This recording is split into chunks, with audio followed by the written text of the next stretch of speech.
நான் அர்ஜுன் மேல எவ்வளவு அன்பு வச்சிருந்தேன். அத பத்தி உங்ககிட்ட நான் எத்தனை நாள் சொல்லி சந்தோஷப்பட்டிருப்பேன். ஆனா இப்ப அர்ஜுன் என்ன சொன்னான்னு தெரியுமா? நான் அவன் மேல வச்சிருந்த அன்பு ஒரு பைத்தியக்காரத்தனமா. ஆனா அந்த பைத்தியக்காரத்தனத்துக்கு பின்னாடி அவன் மேல நான் வச்சிருந்த அளவுக்கு அதிகமான அன்பு இருந்துச்சு. அது ஏன்பா அவனுக்கு புரியவே இல்லை. எனக்கு இதெல்லாம் பாக்குறப்போ பயமா இருக்குப்பா. எங்க நான் அர்ஜுன என் வாழ்க்கையில இருந்து இழந்துருவேணும்னு.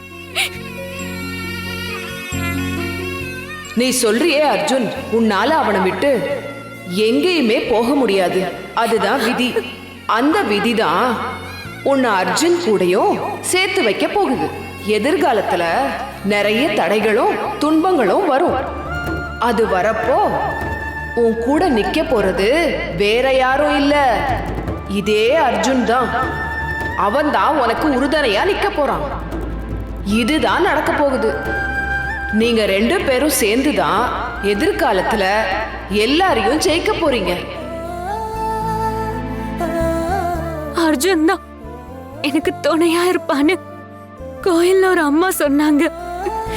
அப்படின்னா இந்த பிரச்சனை எல்லாம் தாண்டி என்ன அர்ஜுன் புரிஞ்சுப்பான் தானே அர்த்தம். கண்டிப்பா அவன் என்ன புரிஞ்சுக்கணும்பா. அவன் என்ன புரிஞ்சுக்கிட்டா மட்டும்தான் என் மனசுல உள்ள அன்பையும் அவன் புரிஞ்சுக்க முடியும். அது ஒண்ணுதான் எனக்கு வேணும். பாட்டி சொன்ன மாதிரியே இன்னைக்கு இல்லைனாலும் கொஞ்ச நாள்ல அர்ஜுன் என் அன்பு உணர்ந்து என்னை ஏத்துக்கணும்பா. அது மட்டும்தான் நான் உங்ககிட்டயும் அம்மா கிட்டயும் வேண்டி கேட்டுக்கிறேன். அது மட்டும் எனக்கு நடந்துட்டா போதும்பா.